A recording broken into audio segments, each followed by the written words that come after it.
thorough interview involves gathering a complete history of the client's legal issue, understanding the client's needs and interests, and ensuring all legally relevant information is obtained. By the end of the interview, the student should have enough information to understand what options are available in law and what factors would influence the client's ability to follow through with these options. Because the interview lays the foundation for every interaction that follows, students must treat it as more than a formality. It is essential to building a trusting professional relationship.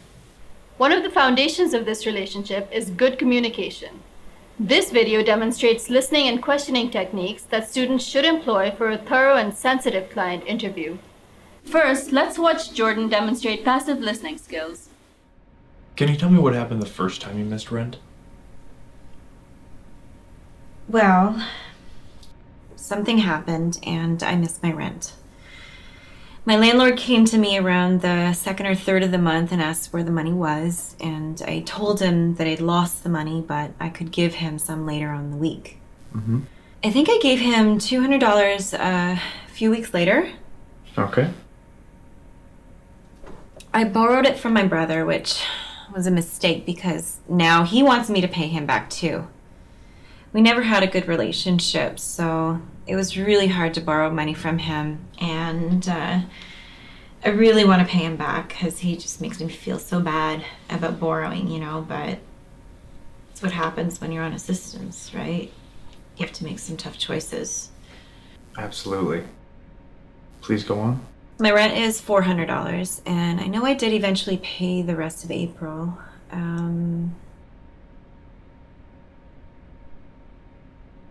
Yeah, I paid another $150 at the end of April. It was my birthday and I had some gift cards that I had sold. It should have been good enough for him for what it's worth.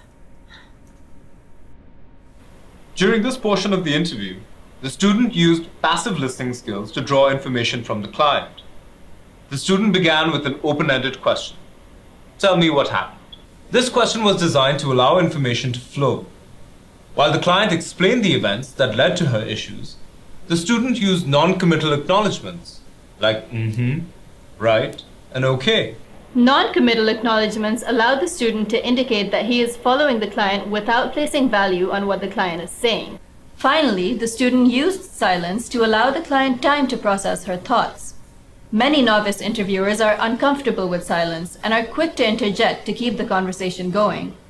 The student should recognize the benefit of silence in allowing the client to process the information and deliver in a way that is untainted by the interviewer's direction. Let's turn now to active listening skills. In April, you paid your landlord $350. Your rent is $400. I'm going to continue to write some things down as we talk. Is that okay? Sure. So you borrowed $200 from your brother, and you feel guilty because he's someone who makes you feel badly for needing his help. Yes, it's very important that I pay him back. There was also $50 in April that was not paid in rent. But you said that it was good enough. Did you say that it should have been good enough? What did you mean by that? Well, I like it there, but like we talked about at the beginning, there are some things that just don't get done, like the broken door. It's been broken for a while, and I just think that $350 a month is good enough for a house that doesn't lock. You know what else? The hot water. The hot water heater, it's always broken, and that's really annoying, and I want that fixed too. Every time I try to give the kids a bath, the hot water always runs out. During this portion of the interview, the student used active listening skills to draw information from the client. First, the student identified both content and feelings and repeated them back to the client. This is called reflecting. Reflecting content ensures that the interviewer is receiving the message properly. Identifying emotion promotes further communication and reveals the interviewer's empathy to the client. In this example, the student also addressed vague, unstated, and non-verbal feelings.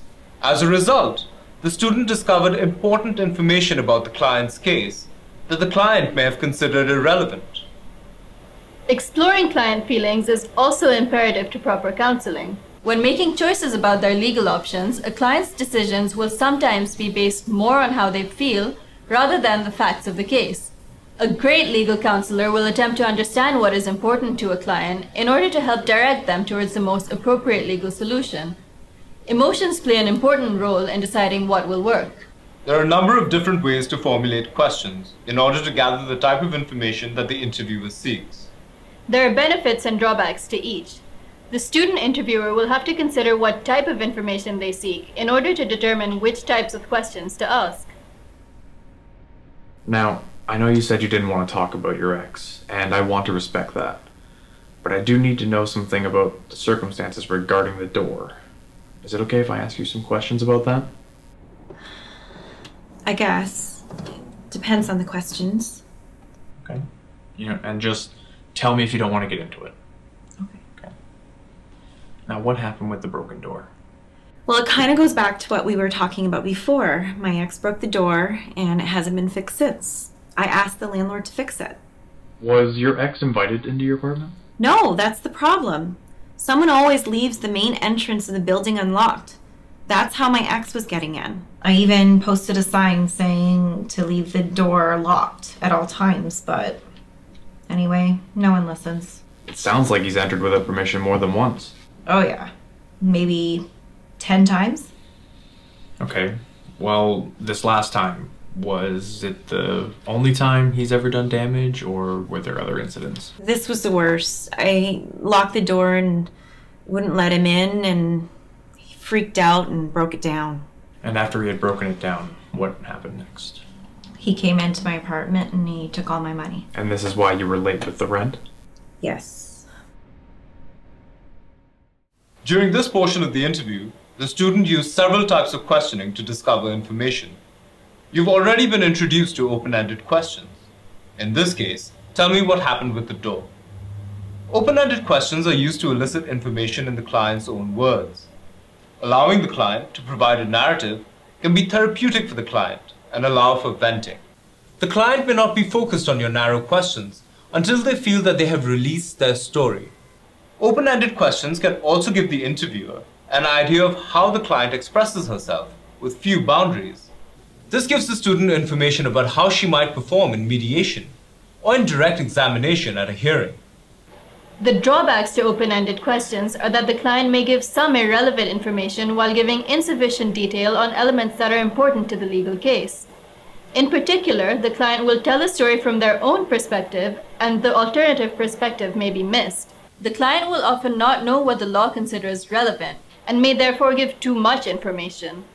On the other hand, some clients are withdrawn and will not give you as much information without some prompting using closed-ended questions. Closed-ended questions elicit short answers. Students can use leading questions, questions that suggest the answer, and narrow questions, questions that limit the answer. Narrow yes or no questions help the interviewer to establish clarity on details discussed. Leading questions help the client to admit to information that otherwise might be withheld. In this example, the client was reluctant to admit that her ex stole from her. Leading questions can also help a client to articulate ideas if they cannot express those ideas or do not see them as relevant. However, leading questions suggest an answer and have the potential to decrease the accuracy of the answer. Asking narrow questions has the benefit of letting the interviewer focus on specific topics to elicit required details. The most common mistake made by new interviewers is asking too many narrow questions in a quest to elicit only the information the interviewer needs. Unfortunately, too many narrow questions can cause the interviewer to miss the full picture.